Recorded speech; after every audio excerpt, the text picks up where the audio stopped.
All right, chapter 3. This is going to sound maybe a little bit familiar.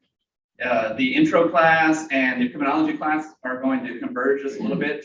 We're going to talk about crime, the difference between crime and deviance. Have we talked about deviance at all in this class, in the intro class yet? All right. So, anytime you get outside of societal rules, societal norms, that's going to be starting to get into the world of deviance. Deviance just means you're breaking rules that society has set up. And who makes up society? Yeah, we do. Yeah, we are society. So we, as a society, have come up with rules. Some of those rules we've written down and we made laws. And if you break those rules, then you're breaking laws. But not every societal rule is written down or codified, is the term we use. If you put it into a code, a penal code, a health and safety code, a tax code, it's called codified. Not every societal norm is codified. So there are things that you can do that are deviant in nature, but aren't necessarily against the law. Give me some examples of things that society says laws are easy. Society says we shouldn't kill each other, right? In general. Killing is against our societal rules. We as a society come together and said, we shouldn't murder each other. That's easy. So we wrote that down. What about holding the door for people? As a society, if somebody's behind you, have we come to a social contract and said that in general, it's kind of what we do? Yeah. And if somebody holds the door for you, what do you do? Thank you. Are you going to go to jail if you don't say thank you? Yeah, I mean, the worst that's going to happen is you're probably going to have somebody look at you sideways. But you've broken a societal rule. Talking back to your parents. In general, is there a law that says that you can't talk back to your parents? You can't curse out. Is there a law that says you can even make it even worse? Curse out your parents. Is there a law that says you can't do that? No, in general, no. But has society said that we have a rule against that? Yeah, in general, I mean, you're supposed to respect your parents and not talk back to them. If you do talk back to them and you disobey them and things like that, you stay out later, they said, then you're being deviant. You're breaking these societal rules. So remember, deviant behavior can be, all crime is deviant behavior, but not all deviant behavior is a crime. We have that, and then specifically, we have a word when somebody under 18 is deviant. You know what that word is? Delinquent, yes. So specifically, when we talk about deviance when it comes to those under 18, juvenile deviance is, we call that juvenile delinquency. But we don't use that word delinquency for anybody above the age of 18.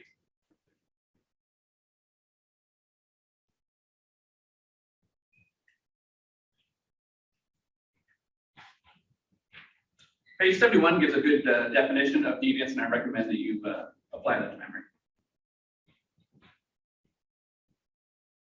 So what causes deviance and therein causes crime? That's what we're studying this chapter, this week. We want to know what it is in people, in society, in nature versus nurture. What is it that makes people break the law? So we have some people who will claim that one of the examples is violent music, violent video games. I know in the, believe it or not, before my time in the 80s, there was a big push that this game, Dungeons and Dragons, would cause deviance.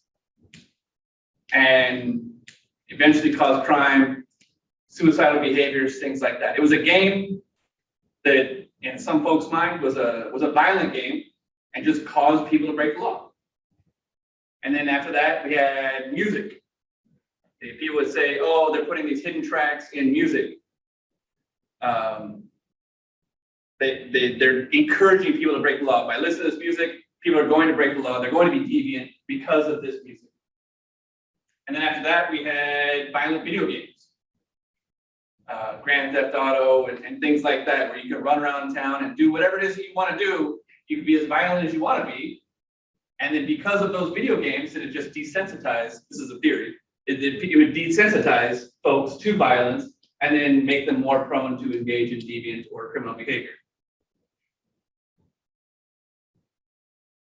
Is there, I mean, you could probably throw in movies and TV, same thing, that at some point that was that somebody had formed a hypothesis that if you watch too many violent videos or too many violent movies or too much violence on TV, it's going to cause deviance, it's going to cause violence. Especially, it seems like a lot of these are geared towards the young and the impressionable, if you will.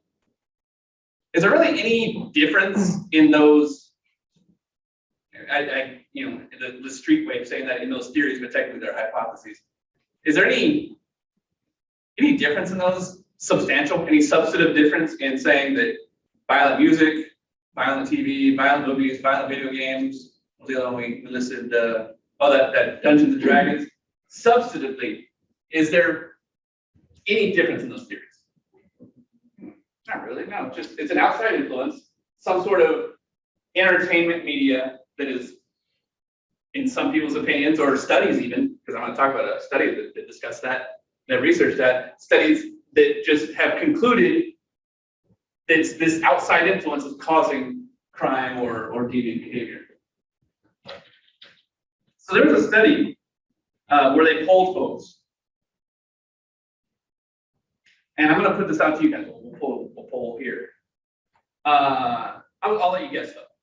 What percentage of folks, when polled, believe that these violent interactions caused criminal or deviant behavior? More or less than 50%? Less. More? Less? Wait, you said when was like the I'm sorry? like when was this taken? Oh, I don't know off the top of my head. Because I feel like older. Let me see a cited. Like older, it would be more people that do with problems. Find out. That's why you have to cite your work, even the technical cites their work. So this was taken in 1995. So more than 50, less than 50. We'll just take a poll for it. We'll split it right down the middle, 50%. The question is, when other people were polled, kind of like Family Feud, when other people were polled, how many folks, what percentage of folks believe that deviant behavior can be caused by movies, TV, video games, things like that? So the over-under is 50%. So how many people think it's more than 50%? Just under half the class. So more than 50. What was I just saying? Was that more or less? That was more. So how many less? We have a lot of abstentions. 57%. So 57% of society believes in 1995, believed that people could be influenced by these outside violence-driven media representations.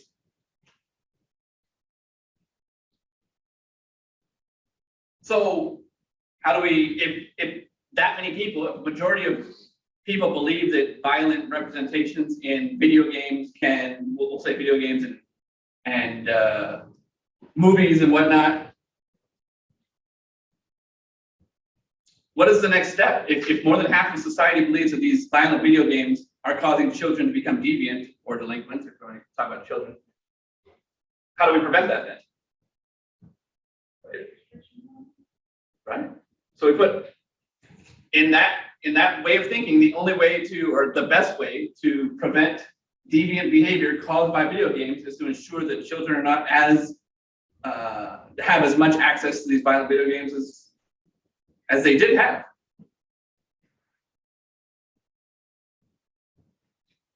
What do you think was the result of that? Well, first of all, that's exactly what happened, but there were age restrictions put on video games.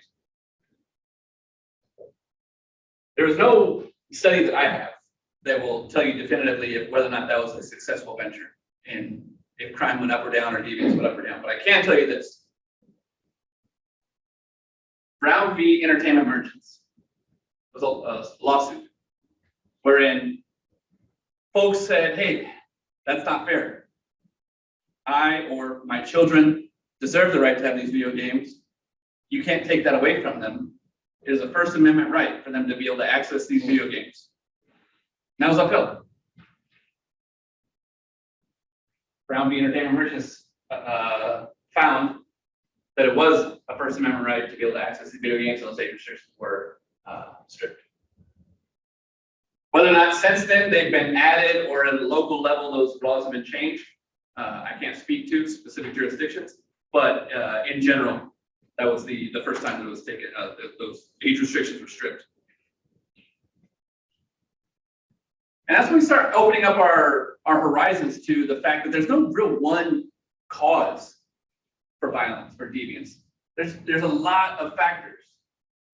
There's a lot of different reasons in society or how we are raised or the factors that influence our life, or the the neighborhood we grow up in, the people we grow up with, because those are two different things, right? We have people in the neighborhoods, and then we have just the factor of the neighborhood itself. It could be affluence versus a lack of money. It could be that you grow up in a religious family versus a non-religious family, or you grow up in a family that has a strong law enforcement background versus a family that has a strong criminal influence. That it just every factor has changed. I talk about, in fact, I think it was in this class last week. I talked about diversity. Everybody takes a different path to where we are today. And if you are the son or daughter of two convicted felons, both your parents are convicted felons, are you guaranteed to break the law, to be a criminal? No. There's no predestined outcome. It just means you took a different path where we got. Maybe it does. Maybe that influence does result in some sort of criminal conviction or criminal behavior. But maybe it doesn't, because we have what's called free will. I'm going to touch on free will a bit more later, but remember that term.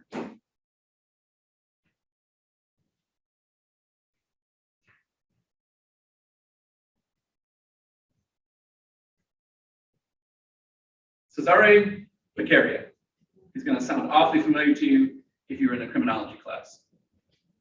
He has some theories on, he belongs under the umbrella of classical theorists, classical criminology, classical and neoclassical. Anybody know what neo means?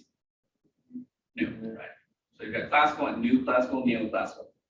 So Cesare Beccaria, he had some ideas on punishment that other folks hadn't necessarily bought off on before he wrote them down and started discussing.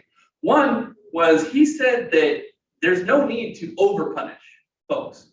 Sometimes it feels good to overpunish folks. I mean, that's a lot of times, I imagine, where child abuse and things like that comes from. You're so frustrated, so angry at either the child, or transfer that to an offender. You're so angry at this person who broke societal rules that it just feels good to punish them.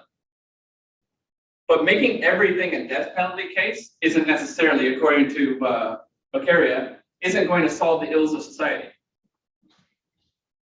You only need to punish folks just enough to get them to stop doing what they did. When we talk about why we discipline children, why we discipline offenders, or why we discipline people that work for us, the primary reason why we discipline people is to change behavior. And if you can change that behavior with a minimum amount of punishment, then that's, according to Beccaria, that is the most successful way, societally, the most successful way of punishing our offenders.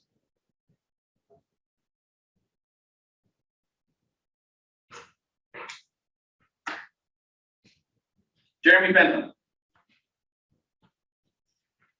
Again, a familiar name if you're in criminology. Jeremy Bentham. So he had this idea of hedonistic calculus, that people make their own decisions. They have their own free will. And that's also something that Beccaria said as well. Free will. People make their own decisions. They're going to make their own decisions based on a series of factors that are presented to them. That is the hedonistic calculus. They're going to decide whether or not they're going to engage in hedonistic behavior based on a series of calculations, a cost-benefit analysis, if you will.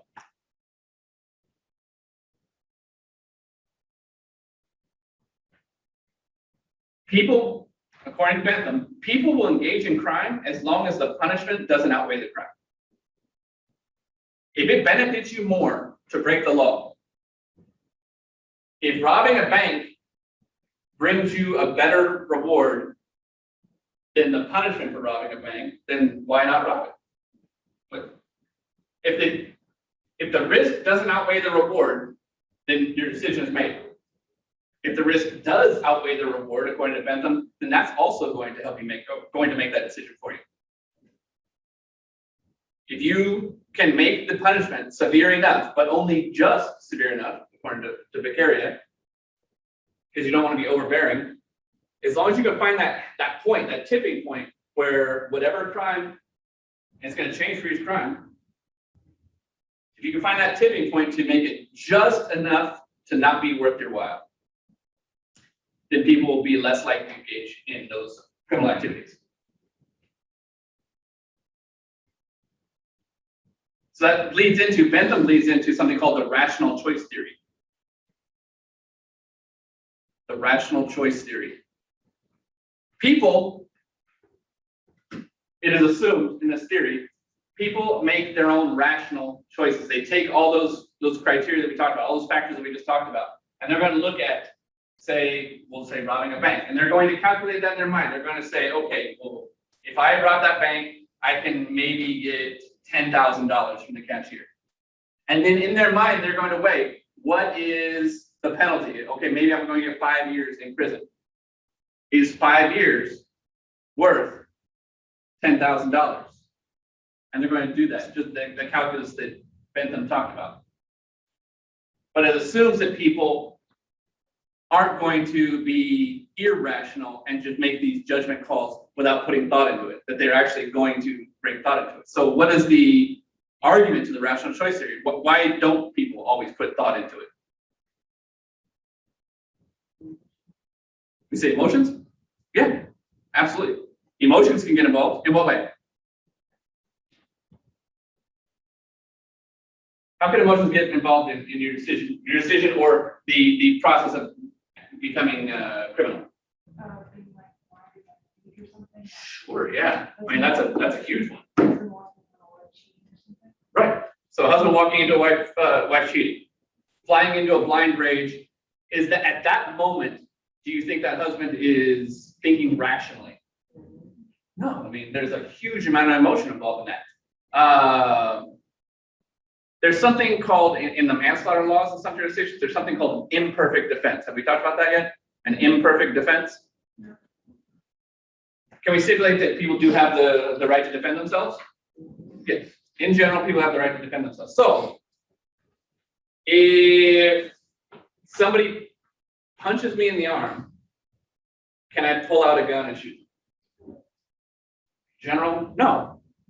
That is an overreaction. I can claim defense, but my claim of defense is imperfect. That's what we call an imperfect defense. So maybe that imperfect defense is motivated by a blind rage. Maybe I have a temper, and being hit in the face or in the arm caused me to fly off the handle and commit murder. Did I make a rational choice at that point and think, okay, well, murder is going to get me this many years? It's going to feel, I mean, how do I quantify how good it's going to feel to get this person back for punching me in the arm? Because then you have to quantify, you have to put an amount of feel good in that. Because it's not a monetary crime, so you have to figure out what number, not literal number, but you have to just feel out how good is it going to feel to get this guy back versus how much time am I going to get in prison? In that scenario, did I take the time to do that hedonistic calculus? Not one bit. So those are the arguments against the rational choice theories. In fact, that folks just aren't always rational. What about alcohol, drugs, other intoxicants? How do you think that affects the rational choice theory? Makes you look rational. Absolutely. You're going to negatively impact that theory. You're going to act a lot less rational when you have intoxicants on board. Related to the rational choice theory, we have the routine activities theory. This is also as we get into the neoclassical period of criminology.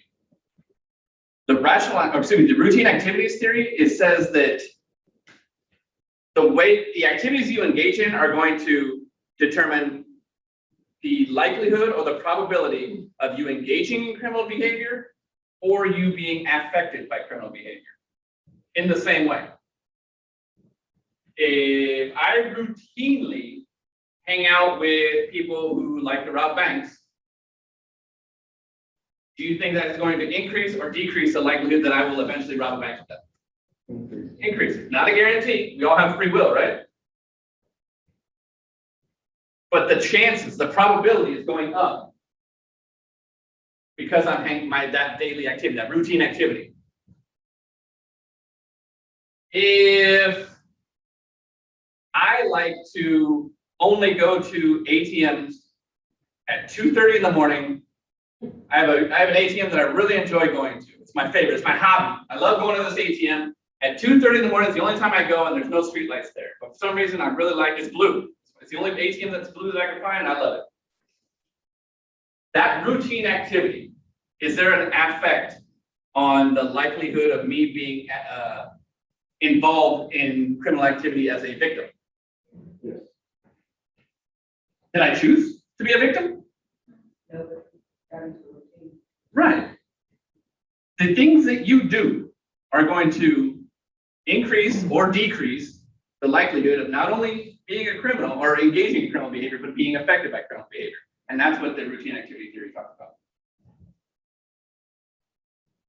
You may see that abbreviated as RAT.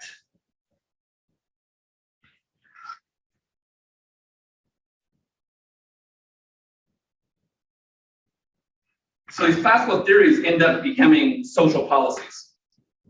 And one of the things that this morphed into was a term called neuroscience. When we started using neuroscience to study criminal behavior and what causes criminal behavior and how much free will we have and all these different rational choices that we make, part of what neuroscience says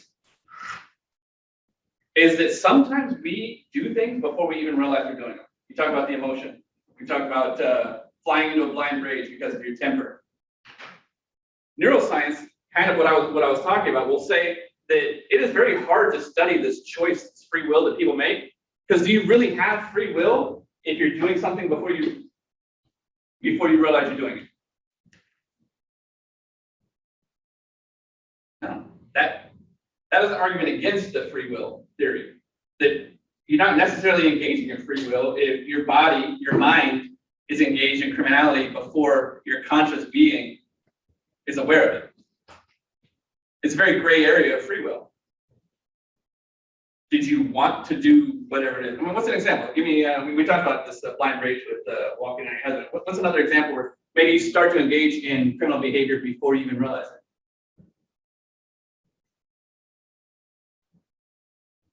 Yes. Someone hands you a gun. Sure, especially if you're already in an emotional state. Yeah. Somebody hands you a gun, and then before you can think about, oh, I shouldn't have this gun, you've already possessed it, especially if you're a felon or somebody who's a prohibited possessor, you've already possessed the gun and engaged in criminality, and then you do the rational choice, and then free will starts to kick in. What about if, do you think in general when people are upset and maybe going to engage in some sort of emotional confrontation or conflict, and they're driving to that conflict, do you think they drive faster or slower in general? I think in general, I don't have any studies to prove that, but I've had an emotion or two in my days, and I would imagine from experience you probably drive a little faster. Are you making a conscious decision to break the speed limit at that point? Did you rationalize, okay, this is how much it's going to cost for a speeding ticket, this is how upset I am, this is how quickly I want to get there? Are you doing that hedonistic calculation for that speeding violation? No, you probably didn't even realize you're speeding. Maybe you'll correct that behavior once you realize it, especially if you start going super fast. Because once you start looking down at your speedometer and realizing that you're in a 55-mile-an-hour zone, but you were going 90 and you look down, what goes through your mind? Uh-oh. Why? Why uh-oh? Right. So now we're doing that cost benefit. So emotion, before you even realize it, the neuroscience aspect of that, where people the people say that you can do things before you realize it. So before you realize that you're breaking the law, everything was fine.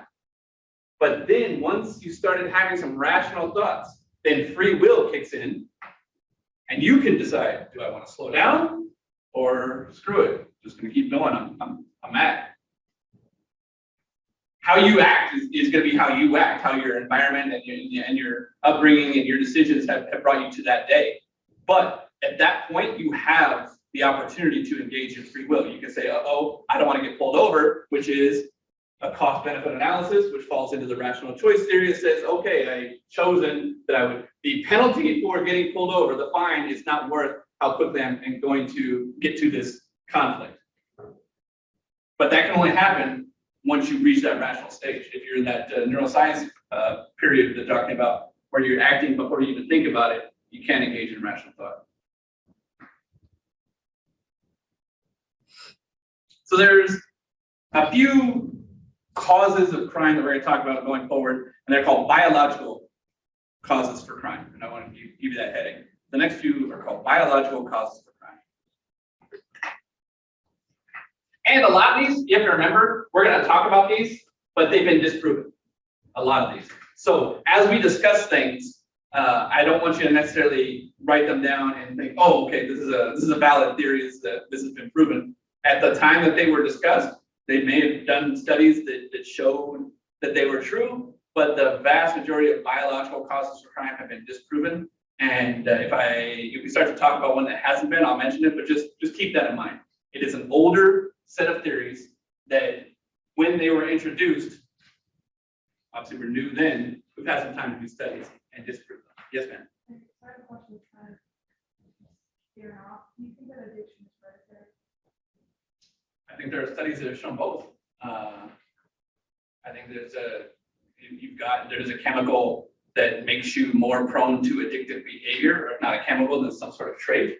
I don't know if addiction is based on, necessarily narcotic addiction is any different from those hereditary traits than gambling addiction, spending addiction, or overeating. There's a trait in people that some folks are just inherently more prone to addictive behavior. But I don't know if it's because they're prone to it genetically, because it was passed down from their parents. What are other ways that you can become prone to addictive behavior? What are other influences besides genetics? Friends. If you have a lot of friends and you all create the I Love Crack Club, you're probably not going to get sponsored by JCC, but your opportunity to become addicted has now been positively affected. If you live in Vegas, then the opportunity for a gambling addiction is probably more prone, going to be found out more easily than if you lived in Nome, Alaska. It doesn't mean that genetic, or excuse me, that trait of being a more addictive behavior isn't there. It wasn't borne out because you weren't given the opportunity. So sometimes the environment that you're in also can have an influence on that. But I don't know if it's literally a genetic trait or if it's an environmental trait. What do we call those two differences? Genetics versus environment. There's a specific term. Nature versus nurture. Did nature give you this addictive susceptibility? Or did the way you were nurtured by your family, your friends, your school, whatever it is? Nature versus nurture. That's a term you're going to hear probably all throughout your college career.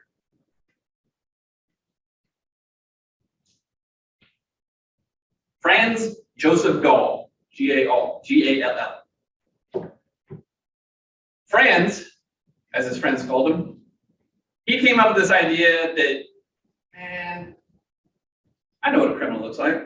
I've seen enough criminals. We all know what a criminal looks like. Put enough people in a room, it's like, that guy right there, he's a criminal. I can just tell. He has certain physical traits about him or her. He has his arms are shaped a certain way. His head is shaped a certain way. He has certain facial hair, certain color hair, certain eye color. He theorized that there are just physical traits that will tell you they only manifest themselves in those who are more prone to criminal behavior.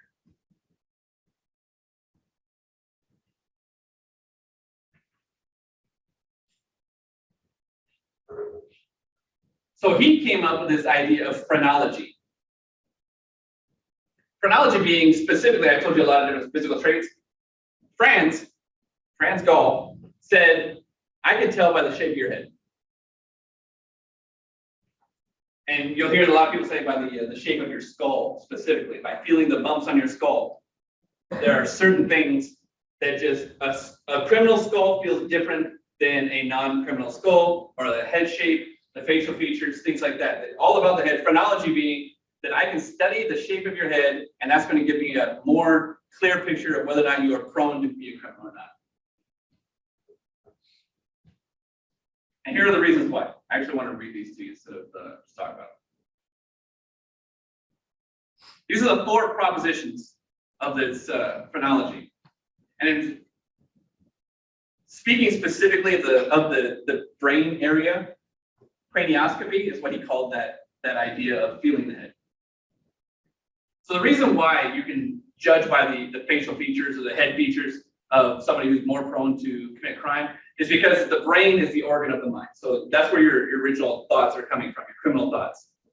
And the brain consists of localized faculties and functions. So anytime you're making active decisions to move your body towards criminality, it's because of the brain. So already we're starting to see this is why your head shape is so important, so crucial to that. And the shape of the skull reveals the underlying development. So based on all those features, then your personality is based on the shape of your skull, which houses that brain. What are your thoughts on that? What are your thoughts on that today in 2021? Stupid. I'm sorry? Right? We can see, but you see where he tried to base it in truth. Because those things that he said about why he thinks that are true. The brain is the basis for why we make decisions. We do make our movements are all usually coming from, if we're rationally moving, it's coming from the brain. So the idea that the shape of the brain and thereby the shape of the skull has a bearing on criminality, you can see why he thought that. It's been disproven. So another Cesare, Lombroso, he also said that there are physical features, same way, physical features that can help you determine criminality. But the reason he actually put more rational thought in that is more than just, okay, the shape of the brain is going to change that. He says that we're still evolving as humans, Homo sapiens. We're still an evolving species. Some of us, as we go through this, we're not all going to evolve at the exact same speed. Some genetics are going to evolve faster. That's how evolution works. And if some genetics evolve faster or are more advanced, then by definition, some have to be less advanced, farther behind. And it's those genetics, those farther behind genetics are the most prone to criminal behavior. And that's why there are physical features associated with criminal behavior, because those people with those physical features are farther behind in the evolutionary process. So those two go hand in hand. Criminality comes if you're farther behind, but also physical features come if you're farther behind. You can tell somebody whose genetics are more advanced. And since those two go hand in hand, you should be able to see somebody and recognize them if they're engaged, if they're more prone to criminal behavior. Shua time.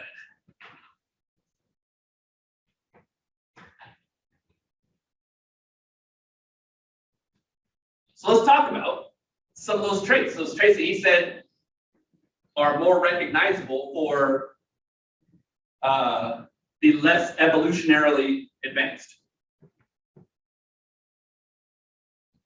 According to Lombroso, these are the things to look for if you see these in somebody.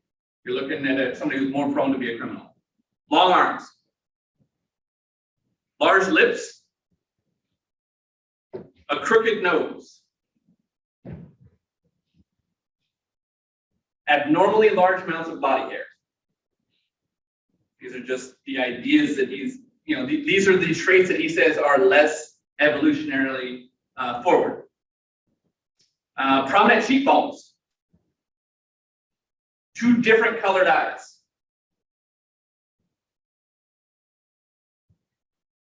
And the last one he mentioned, if you don't have clearly defined earlobes, then you're more likely to be engaged in criminal behavior. You are less evolutionarily advanced.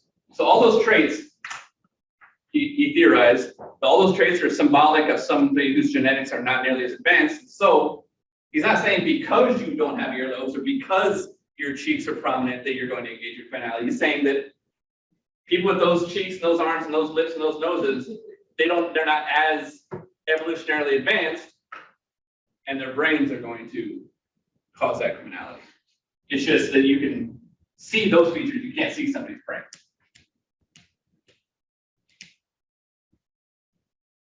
I don't want to go into the positivist school yet, the school of thought, positivist school of thought, but what I do want you to remember is that Lombroso is known as the father of the positivist school.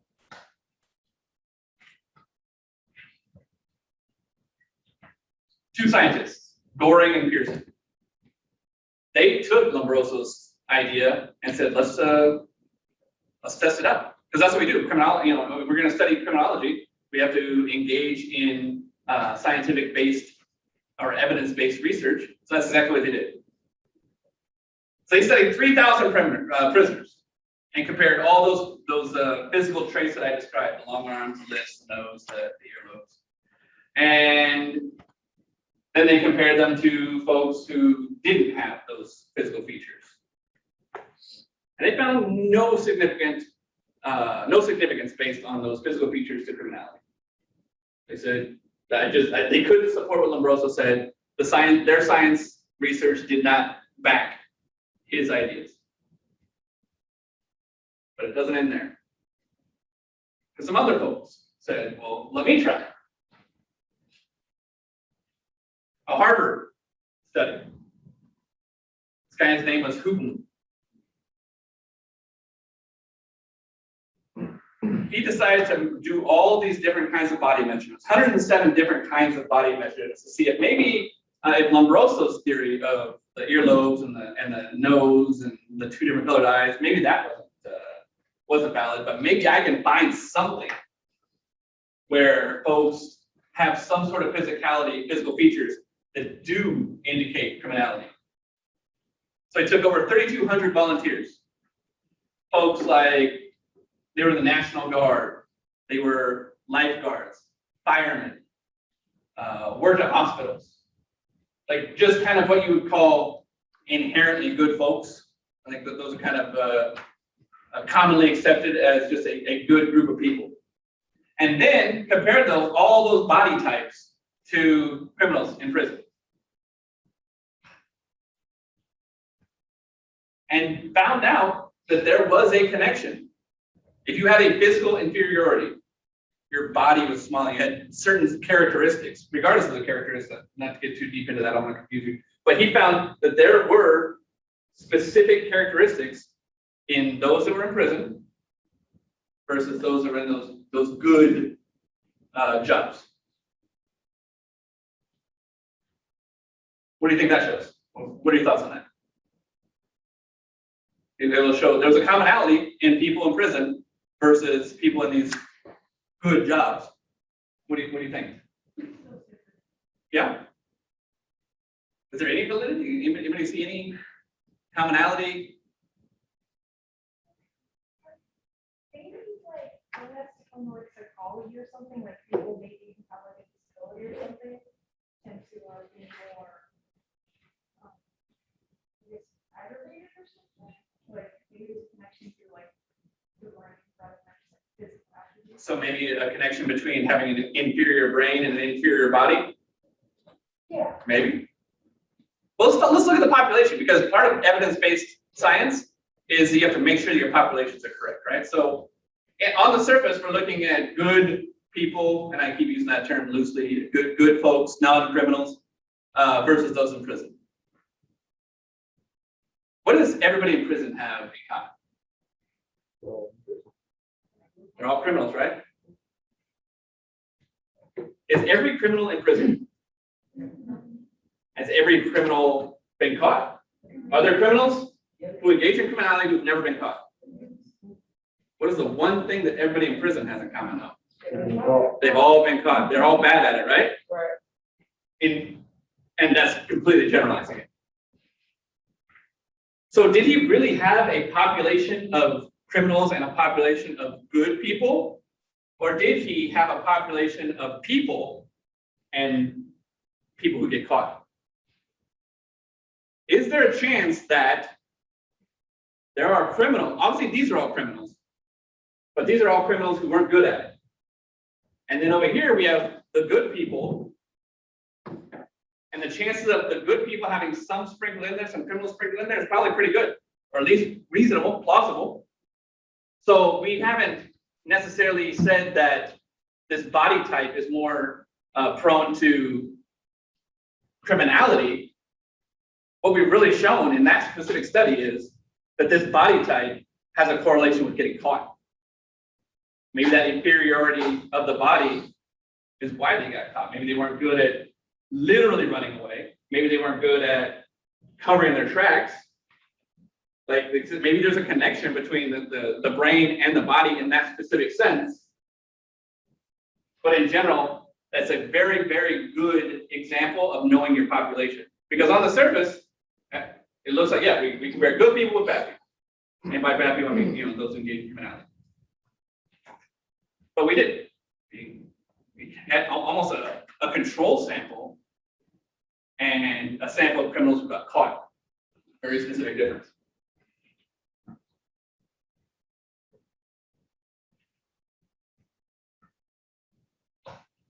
You brought up genetics, another idea in this biological theory of criminology or criminal behavior. It's families. So there are several studies done. Some, the older studies, maybe not as scientifically valid, but essentially taking a lineage and showing, well, this family over here, the Juke family is one of the more famous ones, the Juke family. And look at the high percentage, and you can all be traced back to this one guy who was kind of a jerk. And look at all his sons, most of his sons, and they were jerks, and they were, I'm gonna take jerk away, just said they engage in criminality. Most of his sons were involved in deviance. Most of their sons and daughters ended up doing bad things involved in deviance. Some were delinquent, some ended up growing up and still being deviant. Most of them engaged in criminality. And now you're going down to generation after generation. You end up with dozens of folks down the line. At one point, looking at 1,200 descendants of this one guy from the Juke family and saying, man, it must be genetics. Because if you look at these 1,200 descendants of this one guy, the vast majority of them engage in criminality, if not deviance, if not criminality. So obviously, being part of that family, he has passed down this criminality to these folks. Is that a scientifically valid way of looking at that? Is it guaranteed that is it 100% that his genetics, his DNA, this Juke, I'll give you his first name. No, I won't. Juke. Mr. Juke. Does his DNA, is that what caused their criminality, their deviance? Not necessarily, I mean. But if they're all descendant of him, right?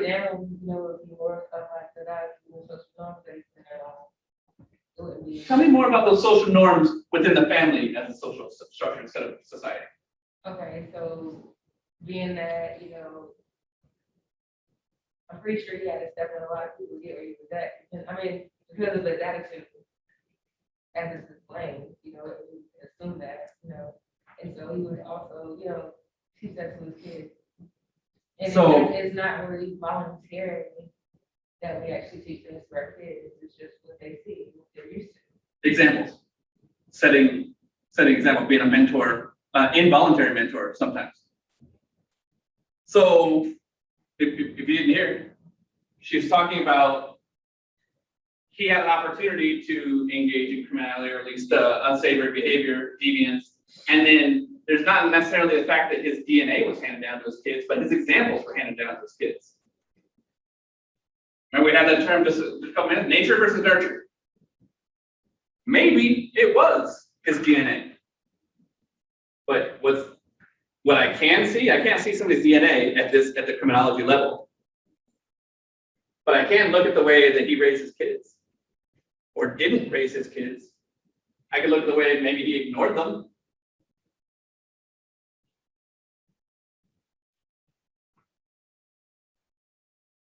The idea that somebody has passed on the traits of criminality and deviance doesn't necessarily ensure that they pass them down through the bloodline. It could be that they pass them down through the mentor line, for lack of a better word. The idea that you've demonstrated deviance for your children, and so your children have picked up on those traits, and they're going to engage in the same learned behavior, this nurture, as opposed to the nature of the DNA. And then what are they going to do when they grow up and have kids? That's all they know. And they're going to keep going down the line, until we get to, I'm just going to pick a number, random 1,200 people in this study. So there was no evidence saying that genetics was the key aspect of this family trait.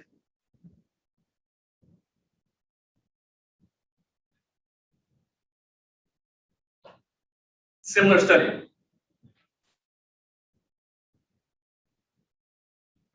Oh, I want to find the first name for you. Martin Kallikak. All right, so Goddard is the name of the scientist. Goddard is the criminologist who did a study of the Kallikak family, Martin Kallikak. And Martin had an affair. He ended up having a baby with a barmaid who was feeble-minded, they described her as.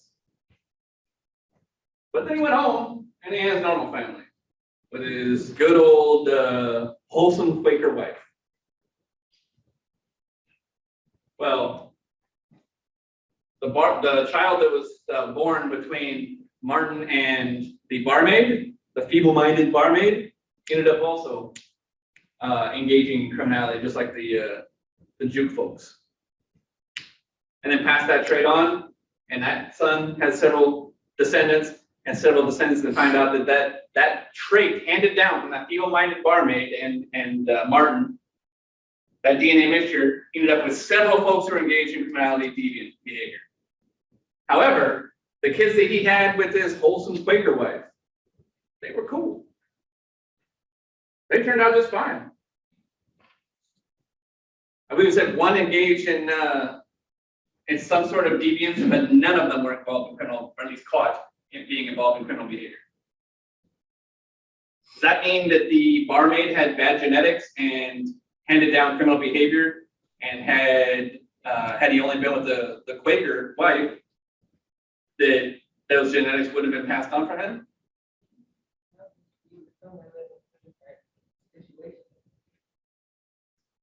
I don't remember hearing anything about barmaid's husband, so I think in this case, I will assume that the barmaid was raising this child on her own, because I don't think Martin stuck around, right? He probably went to his good old Quaker wife. And that's where he spent his time, with the Quaker wife and Quaker kids. I don't know if they were raised Quaker or not. So if Martin wasn't there to help raise the barmaid's son, but he was there to raise the children that he had with his wife, how does that influence the nature versus nurture? Mostly the nurture.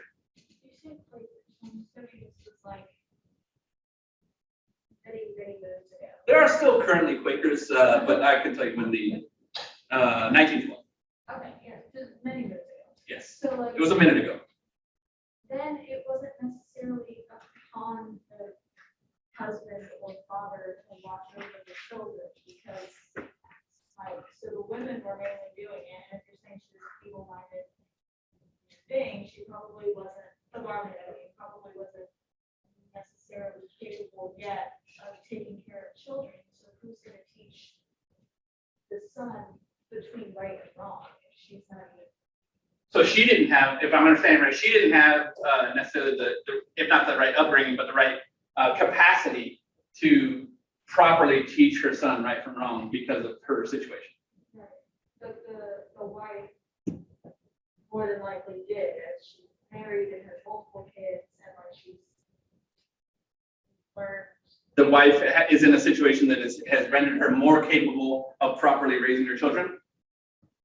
And can that that increased capability decrease the likelihood of deviance? Does it guarantee the lack of deviance? Because then we'd be able to tell, like, that's a bad family guarantee that they're going to grow up to be bad kids.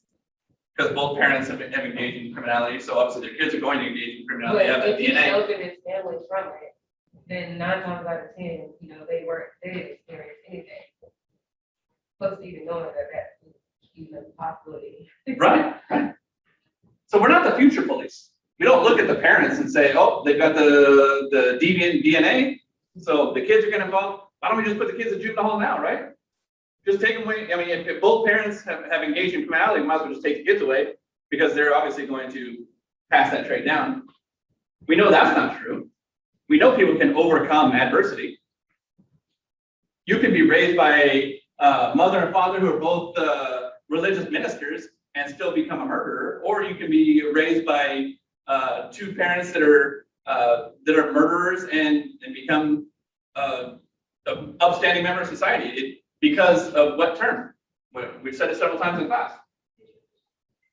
But nature versus nurture is going to give you the background and is going to influence your decisions, but the decision is ultimately yours. So regardless of that nature versus nurture, which is a huge aspect of how folks are going to make these decisions, since the decision is ultimately yours, ours individually, because we have free will.